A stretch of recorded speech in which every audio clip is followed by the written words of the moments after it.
saw the young man who was talking blah, blah, blah, blah. He's carrying iPhone 15. So a young man who is carrying iPhone 15 is telling me that he's hungry. There is hunger, no doubt, but not by these people who have this other agenda.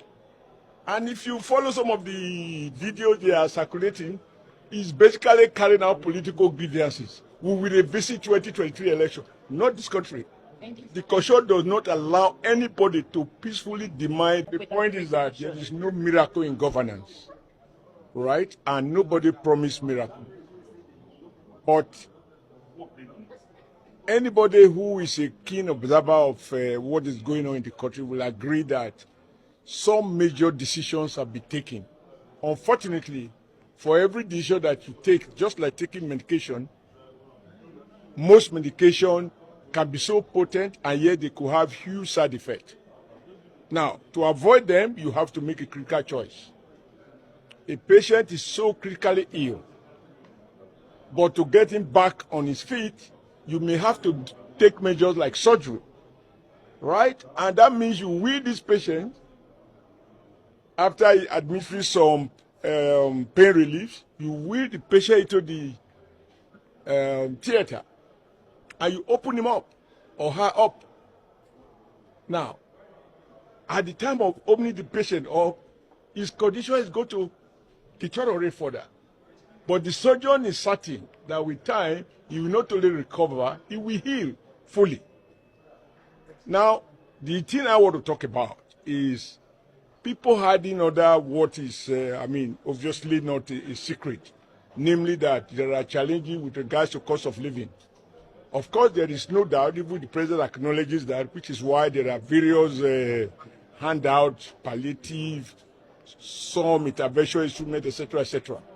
That is to acknowledge that the state should not just lament the unintended side effect. It should be seen to apply some pain reliefs while the recovery period is on. Now, there are people who have lost election and who, by their comments and pronouncements, are behind the protests that people want to do. I am a believer in protests. I led several protests. It's arguable if any other living Nigerian can really claim to lead as many protests as I did, to a point that President Obasanjo accused me of parading myself as alternate president, running a parallel government. But in all of that, while we cite and take over under the Nigeria Constitution when I'm taken to court, as many times as I was taken to court, the fact is that what we are demanding were things that are on the table, that are negotiable under the law. Where the Constitution gives you the right to associate, it does not give you the right to organize a protest for a regime change. If you play back my interview, whether on NTA or channels or television or AIT, I did say then, we want to change the policy, not the policy maker. I am not that the power to change the policy maker rests with the electorate. So when people claim that because of the hardship, which everybody knows, they capitalize on that, take advantage and play up on people's sensitivities, and they are making demand that you can reduce to one thing, regime change. When you tell me you want to reclaim Nigeria, is Nigeria currently under foreign occupation? Is this president not in Nigeria? Is Southwest not part of Nigeria? You are reclaiming it from which foreign authority and for which Nigeria? I mean, you can see clearly what is behind that if you say you want to reclaim Nigeria. Who are you different from those who have been elected by the people of Nigeria? You want to put an end to this. If you have negotiable issues, negotiate them. But nothing in the Constitution allows you to even peacefully demand the regime change. You cannot peacefully do so. The Constitution does not allow you to do that.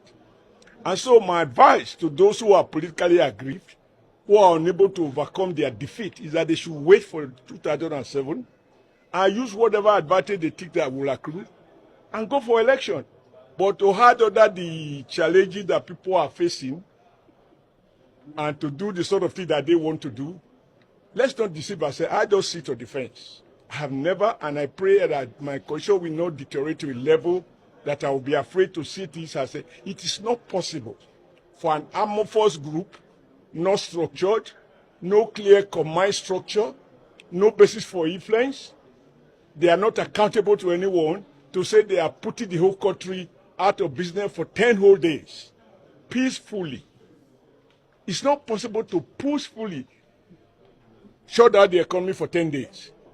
Therefore, my appeal to well-meaning youths and even elders, because talking about challenges, let's face it, our elderly people are even worse off. Because now they don't even have the energy for alternatives. Whether you call the pensioners in the urban areas or old farmers who can no longer farm in the rural areas. All of these people need support.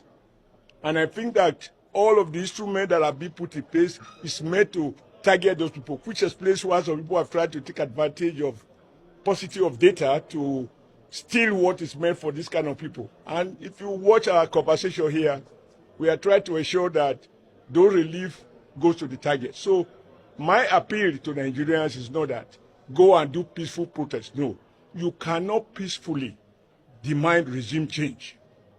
Nigerians have settled for democracy. And let nobody say he wants to reclaim Nigeria, because Nigeria is not under foreign occupation. President Tinubu is a Nigerian. There's no question about it. All of us are Nigerians. And we will stay here together, as Buhari was said. We will stay here together and salvage our country. We have people who have sold their heart to the devil and decided to kill their own. So they are not raising you. So if do anything touch them? If anything touch Mr. President, will he in this present condition and say that he's going to buy a jet plane? You get it?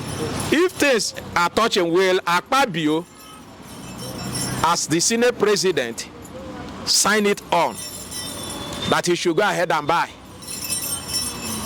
So you know that they don't have any plan for you. Okay, look at what is what happened in Edo State. Yeah, I wanted to go to Edo State. Won't that tell you that there is no plan for you? Yeah, that's what I was thinking. Yeah. You understand? So, would that tell you there is no plan for you? If what is happening in Edo State, that a father can look at the son and decide to look at the wall and even eat the son. So, there is no plan. Do you feel the people at Edo State, because a lot of people are angry with APC, with the current, inflations and economic quagmire that we are now. Do you think Nigerians are, because, let me say this, they feel that the poverty has been weaponized in Nigeria, so those people can easily, maneuver the affairs of the citizens, take decisions. That is their motto. Their motto is that keep them hungry, whatever you said, and bring a little for them. Show them that they are this thing. You can eat when this thing happens. So they can take handouts. Yes. So that is just the destiny. So what is happening in those states, we at the Marxists can cry. Instead of crying to the government, let us cry to God. Let God intervene. Because government will not intervene. Well, we voluntarily choose the leader. We did not choose the leader. Yeah. The leader imposed themselves to us. Okay. We didn't choose Tinubu, and Tinubu did not win election. We didn't choose Akpabio. How can a man who buy a ticket for president primaries, and the law says that you cannot have 2 tickets? How can the man win a case in the court of a post he did not contest? So we didn't choose them, they imposed themselves to us. And that is why they are doing everything. Look at what Tinubu is doing now. Look at what he's doing with the judiciary. When they finish the amount